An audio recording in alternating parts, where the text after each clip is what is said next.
Hello. All right. Ambrosia Lorenzetti lived from 1319 to 1348. Now, there were two brothers, and their names were Ambrosia and Pietro. Last name, obviously, Lorenzetti. Now, Ambrosio, he was the younger of the two. In fact, Pietro may have been his teacher, and it is also believed that they were both students of Duccio and shared the same interest in trying to make their paintings look more realistic, which was becoming more common among artists in the 14th century. Pietro became much more successful at this than his master Duccio. His brother Ambrosia was advancing his skills of painting realistically as well.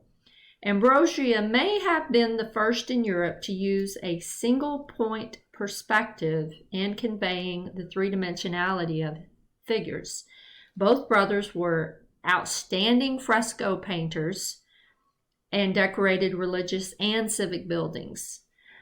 An example of Ambrosia's advances in illusionistic representation can be seen in his vast mural called Allegories of Good and Bad Government. So that's what we will take a look at next.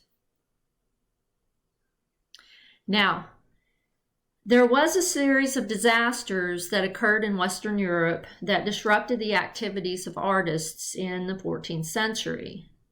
There was a famine in 1329, an eclipse that was followed by a flood in 1333. There was a smallpox epidemic in 1335 that killed thousands of children because back then they didn't have vaccinations, okay? In the early 1340s, the Bardi and the Peruzzi banks both failed, and in 1348, the bubonic plague known as the Black Death devastated Europe, and this was huge. Lots of people died. In Florence and Siena, between 50 and 70% of the residents died. So you have to think about that and compare it. Like right now, there's around 2,200 people that live in Wewoka. And if 50 to 70% of the people died in Wewoka from a plague, you're looking at the population only being around 900 to 1,100 people after the plague went through. And you're living through a pandemic right now with the COVID-19. And lots of people have died, but not at this magnitude, not anything close to this.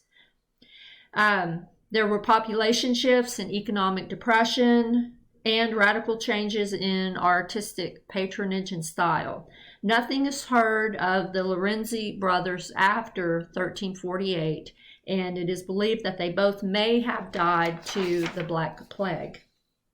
But when we look at this painting was created in Siena, and Ambrosia painted Allegories of Good and Bad Government, and there's two different murals. One depicts good government on one wall in the civic room, and on the other wall across the room is bad government in the city. And I'm going to show you good government, okay? Now, let's see. This particular, remember we talked about Duccio's Maesta that had been carried from Duccio's studio down the streets of Siena into the church. Well, that had occurred 27 years prior to this painting being created. The frescoes decorated 3 walls of the council room with a series of allegorical frescoes depicting good and bad government and the effects on each on the city and the countryside. So right here you see the effects of good government in the city, and then there's a gate here. See the wall that surrounds the city to protect it from invaders? Well, over here to the right is the countryside, and in this image you just see the city, okay? But there's more to the right. These formed the first large-scale city countryscapes since antiquity, all right? This fresco is important as a historical document, but it also is significant for its pictorial innovations. Both works were extraordinary at the time for showing a contemporary panorama of real space with real people. To the left is depicted the contemporary cityscape and daily life of Siena. To the right is the surrounding countryside, using a spatial organization and panoramic concept that would influence painters as far away as Northern Europe. Painters would come and look at this mural to get ideas, okay? So in the image that you can see now, we're only looking at the left side, which is the city scene. And then if we look at our next image, we can see the right side, which is the countryside. So this is good government in the countryside. And so you can see right over here is the edge of the city. So let's go back. We're going to talk a little bit about these images. Now,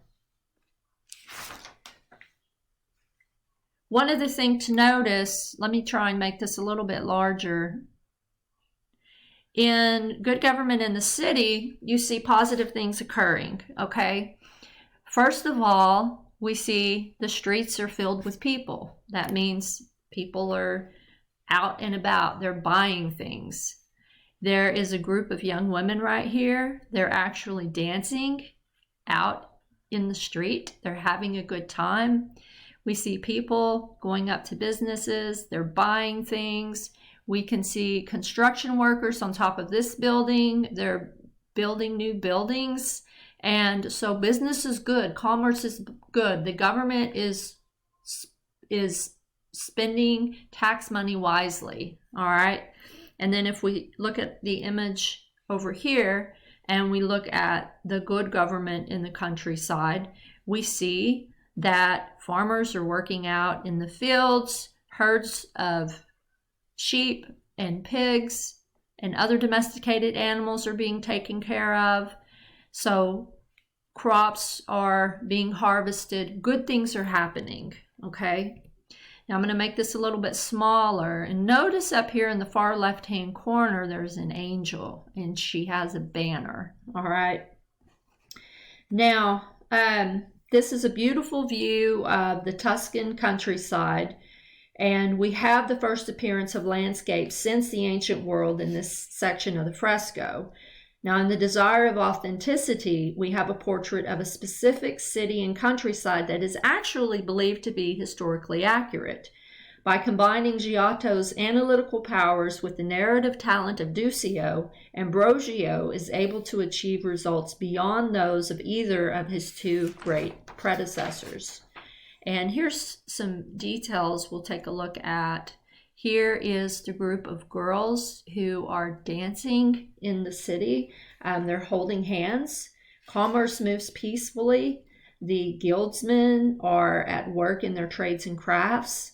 There's also the artist observes the life of the city, and its architecture gives him an opportunity to apply Siena's rapidly growing knowledge of perspective into the actual artwork. Here's, for instance, the corner of a building, the front leading edge. We've learned about linear perspective and how the tops and the bottoms are going to go to a vanishing point, either to the left or the right. Now, here's that angel that I pointed out earlier in better detail. This is an allegorical figure of security. It symbolizes security, and it hovers above the peaceful landscape, unrolling a scroll that promises safety to all who live under the rule of law. Okay, that's a good thing. Now, on the other side of the wall were effects of bad government, and I'm not going to show you those images, but if you think about what happens when your government officials lead the government badly, well, you get inflation. You have borders that aren't protected. You have thousands of people coming up across your borders illegally. You have them bringing in illegal drugs like fentanyl and other opioids that are killing young people in America today, all right? You have a weakening government that other world leaders are going to start attacking areas near and around them that they've been wanting to overtake for years but would not dare to because you once had a strong government. These are things that happen when bad government's in control, okay? The cost of fuel rises, and goods and services, supply chain problems are slowed down.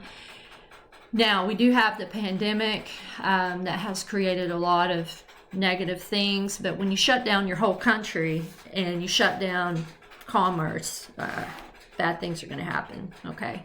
Now, we're all trying to get through what we're going through right now, but hopefully things will be better in the near future. Okay, now we're going to talk about Francesco Traini. And just shortly, I'm just going to show you a very brief, this image that he created. It's really powerful, and there's a nice message that I want you to think about when you look at this image.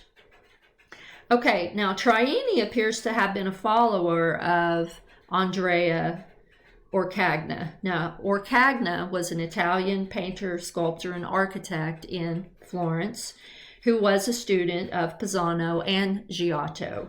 There is only one work known to be by Traini, which was signed and dated, and it was a multi-panel of the Pisan Church, Santa Caterina, showing Saint Dominic in 8 biographic scenes, and this has been moved to the museum in Pisa. Most scholars attribute many of the huge frescoes of the Campo Santo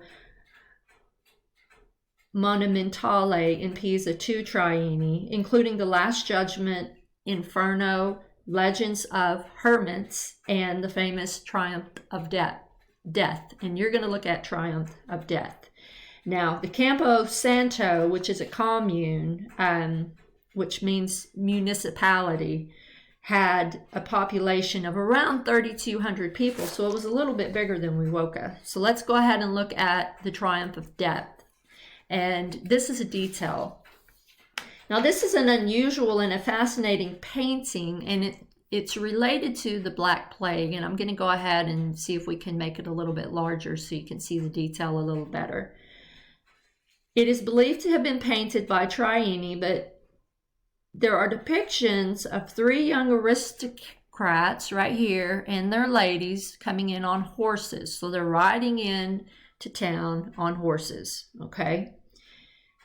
And they encounter 3 corpses over here. You can see some coffins with some dead people in it. And they're at differing stages of decomposition. Now, the ladies, they're turning away their heads in disgust because it stinks, it smells bad, and it looks bad. Who wants to see a dead body? It would not be a pleasurable experience.